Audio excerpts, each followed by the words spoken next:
আজকে অনেকগুলি আমি পাবদা মাছের রেসিপি নিয়ে চলে আসলাম। তো দেখতেই পাচ্ছ অনেকগুলি পাবদা মাছ এনেছিল বাবাই। তারপরে আমি এগুলি সবকটা কেটে নিয়েছি ভালো মতো। তারপরে আমি নুন, হলুদ আর একটু সর্ষের তেল দিয়ে এটা ভালো করে আমি ম্যারিনেট করে নেব। তো দেখতেই পাচ্ছ হাত দিয়ে এটা ভালো করে মিশিয়ে নিতে হবে সবকটা মাছে।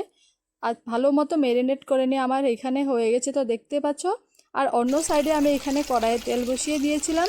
তো তেলটা যখন গরম হয়ে গিয়েছিল, তারপরে আমি মাছ কটা একটা একটা করে এভাবে ভেজে নিচ্ছিল, দেখতে পাচ্ছ। এইভাবে আস্তে লো মিডিয়ামে তোমরা মাছটা ভেজে নেবে, একদম হাই করে ভেজবে না, কারণ নাহলে মাছটা পুড়ে যাবে। তার জন্য এখানে দেখতে পাচ্ছ এইভাবে মাছটা ভেজে নিতে হবে। আর তেলটা একটু বেশি দিতে হয়, নাহলে মাছটা লেগে যাওয়ার চান্সেসটা থাকে, তার জন্য। তো এখানে দেখতে পাচ্ছ আমার মাছ ভাজাটা কমপ্লিট হয়ে গিয়েছে। এখানে অনেকগুলা আজকে পাবদা মাছ ছিল। তারপরে আমি মশলাটা করে নিয়েছি। তো মশলার জন্য আমি নিয়েছিলাম এখানে কালো সর্ষে আর এখানে হলুদ সর্ষেটা দেখতে পাচ্ছ, এটা বেটে নিয়েছি। তারপরে এখানে কাজু আর কাঁচা লঙ্কা নিয়েছি, সেটাও বেটে নিয়েছি, তো দেখতে পাচ্ছ। আর আমি আরেকটা পেস্ট বানিয়ে নিয়েছিলাম, সেটাতে ছিল পেঁয়াজ, আদা, রসুন আর টমেটো, সেটারও পেস্ট বানিয়ে নিয়েছি। তো দেখতে পাচ্ছ এখানে পেস্ট আমার পেস্ট বানানো হয়ে গেছে। তারপরে আমি এখানে ফোড়নের জন্য আমি কড়াইয়ে তেল বসিয়ে দিয়েছি। তেলটা ভালো মতো গরম হয়ে যাওয়ার পরে আমি এখানে একটা তেজপাতা আর আমি কালো জিরে ঢেলে দিয়েছি। তারপরে আদা রসুনের পেস্ট আমি যেটা বানিয়েছিলাম, তো সেটা এখানে ঢেলে দিয়েছি, তো দেখতেই পাচ্ছ। তো তারপরে এটা আমি একটু ভেজে দেবো, কারণ যাতে কাঁচা গন্ধটা না থাকে আদা রসুনের, তার জন্য। আর আমি এখানে বানিয়ে রাখা টমেটো পেস্টটা এখানে ঢেলে দিচ্ছি। তো দেখতেই পাচ্ছ টমেটো পেস্টটা দিতে হয়, কারণ মাছটা খেতে অনেক টেস্টি লাগে, তার জন্য। তারপরে আমি একটু নাড়িয়ে নেব ভালো মতো। তো দেখতে পাচ্ছি একটু কষিয়ে নেব, তো কাঁচা গন্ধটা না থাকে, তার জন্য। তারপরে আমি বানিয়ে রাখা এখানে সর্ষে বাটাটা ঢেলে দিয়েছি। তো দেখতে পাচ্ছ সর্ষে বাটাটা এখানে ঢেলে দিচ্ছি। সর্ষের লগে কাঁচা লঙ্কাও ছিল, সেটা আমি এখানে ঢেলে দিচ্ছি। তো ঢেলে দিয়ে এটা আরেকটু টাইমের জন্য নাড়িয়ে নিতে হবে। 2-3 মিনিটের মতো নাড়িয়ে নিলেও হবে, একটু মানে গাঢ় গাঢ় হতে হবে। তারপরে আমি এখানে দেখতে পাচ্ছ হলুদ ঢেলে দিয়েছি। তারপরে পরিমাণ মতো নুন তোমরা দিতে পারো যতটুকু তোমরা মনে করো। তারপরে এখানে আমি জিরে গুঁড়ো আর হলুদ গুঁড়ো,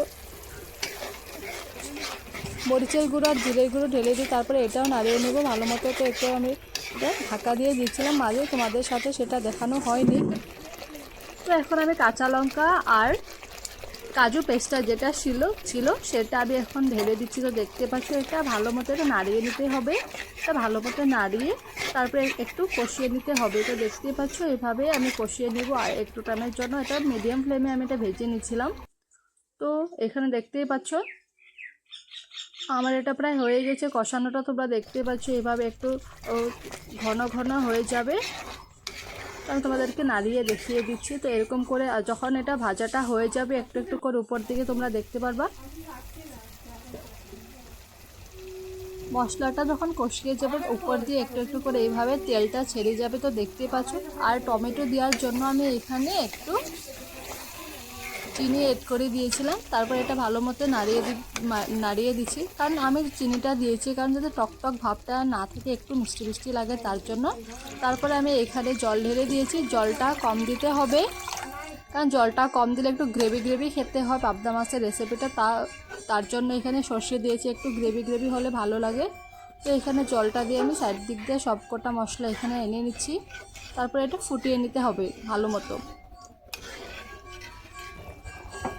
তো দেখতে পাচ্ছ এখন আমার জলটা ফুটে গেছে। তার মধ্যে আমি এখন ভেজে রাখা পাবদা মাছগুলি সবকটা একটা একটা করে এখানে ঢেলে দিব। তো দেখতে পাচ্ছ এইভাবে সবকটা পাবদা মাছ আমি ঢেলে দিয়েছি আস্তে আস্তে করে।